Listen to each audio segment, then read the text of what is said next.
বিসমিল্লাহির রাহমানির রাহিম। সূরা আল ফাতহ। আয়াত 29। মুহাম্মদ আল্লাহর রাসূল।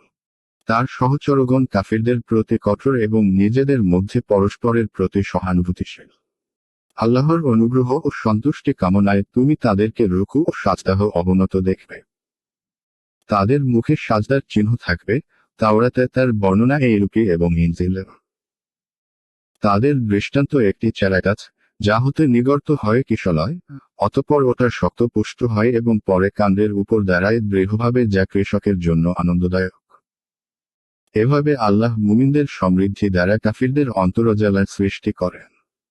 যারা ঈমান আনে ও সৎ কাজ করে আল্লাহ তাদেরকে প্রতিশ্রুতি দিয়েছেন ক্ষমা ও পুরস্কার।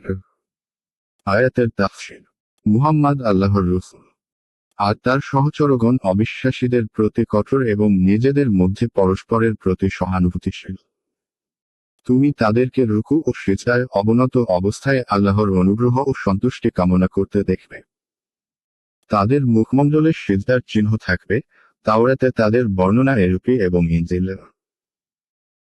তাদের দৃষ্টান্ত একটি চারা গাছ, যা নির্গত করে কিশলয়। 2 অতঃপর তাকে শক্ত করে এবং তা পুষ্ট হয় ও দৃঢ়ভাবে কাণ্ডের উপর দাঁড়িয়ে যায়, যা চাষীদেরকে মুগ্ধ করে। 3 এভাবে আল্লাহ বিশ্ববাসীদের সমৃদ্ধি দ্বারা অবিশ্বাসীদের অন্তর্জালা সৃষ্টি করেন। 4 ওদের মধ্যে যারা বিশ্বাস করে ও সৎকর্ম করে আল্লাহ তাদেরকে প্রতিশ্রুতি দিয়েছেন ক্ষমা ও মহাপুরস্কারের। 5 ইনজিল শব্দের উপর থামলে অর্থ হবে, তাদের এই গুণাবলী যা কোরআনে বর্ণিত হয়েছে তা তাওরাত ও ইনজিলেও আলোচিত হয়েছে এবং পরের শব্দের পূর্বে উজ্জ্ব থাকবে। কেউ এর উপর থামবেন, অর্থাৎ তাদের উল্লিখিত গুণগুলো তাওরাতে আছে, আর কে এর সাথে মিলিয়ে পড়েন, অর্থাৎ ইনজিলে যার দৃষ্টান্ত একটি চারাগাছ বা ক্ষেতের মতো। ফতহুল কাদির 2 হলো চারা গাছের সেই প্রথম কিশলয়, কচি পাতা, যা মহান আল্লাহর কুদরতে বীজ থেকে নির্গত হয়। 3 এখানে সাহাবায়ে কিরাম রাদিয়াল্লাহু আনহু গণের দৃষ্টান্ত পেশ করা হয়েছে। শুরুর দিকে তো তারা স্বল্প ছিলেন, অতঃপর সংখ্যায় বৃদ্ধি পেয়ে শক্তিশালী হন।